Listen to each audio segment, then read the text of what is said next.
நீங்க ஒரு பக்கம் மாவட்ட செயலர் சேலம் பார்த்திபன் அப்படியே ஆட்களை நிப்பாட்டி தளபதி வரப்போறார் 5 மணி நேரம் நிப்பியா 6 மணி நேரம் நிப்பியா சாப்பிடாம இருப்பியா நான் கேட்கறேன் நீ பிளாக் டிக்கெட் எடுக்காம இருப்பியா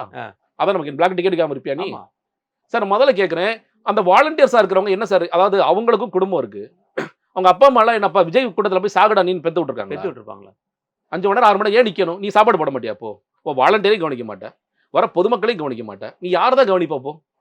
சார் 5000 பேருக்கு இவ்வளவு பெரிய வாலண்டியர்ஸ் கூட்டமே தேவையில்லையே அதே தேவையில்லை சார் அதுல 500 இருக்காங்க ஸோ இந்த இப்போ சூரஜ் இறந்து போறாரு சார் இறந்து போனோன்னா எல்லாருக்கும் ஒரு பதவி வருது நீங்க பாருங்க அவங்க கட்சி அவங்க குடும்பத்தினர் ரொம்ப கதறி அழுகுறாங்க அவங்களோட இன்ஃபர்மேஷன் வருது 2 குழந்தைங்க இருக்கு ஒரு மகாராஷ்டிராவில் பூர்வீகமாக கொண்டவர் சொல்லி பேசுறாங்க இது பேசிட்டு இருக்கும் போதே நான் தான் சொன்னேன் இப்போ வந்து ஆளுங்கட்சியாக இது யார் இருந்தாலும் சரி என்ன பண்ணுவாங்க கண்டுபிடிப்பாங்க இல்லைங்க அவர் ஏற்கனவே தலை சுத்தல் இருந்துச்சு ஏற்கனவே மயக்கம் இருந்துச்சு ஏற்கனவே கேன்சர் இருந்துச்சு என்னென்னமோ கதையெல்லாம் சொல்லுவாங்க மர்ம நோய் ஒன்று இருந்துச்சுங்கிறத முடிச்சிருவாங்க நம்ம ஏன் இந்த மாற்றம் நான் ஏமாற்றம்னு சொல்லி சொல்றேன்னா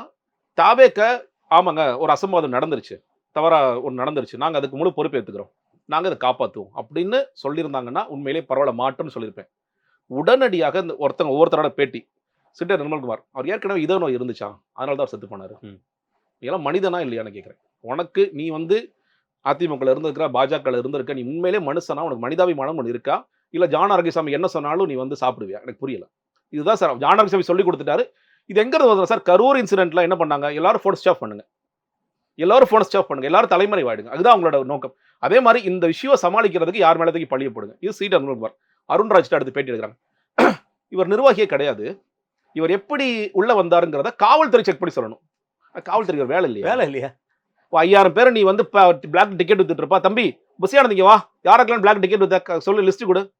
அப்படி கேட்பாங்களா இல்லை அருண்ராஜ் கூட நீ யார்கிட்ட பிளாக் டிக்கெட் வந்து கேட்பாங்களா சார் எவ்வளோ கேவலமானவங்களா இருக்கானுங்க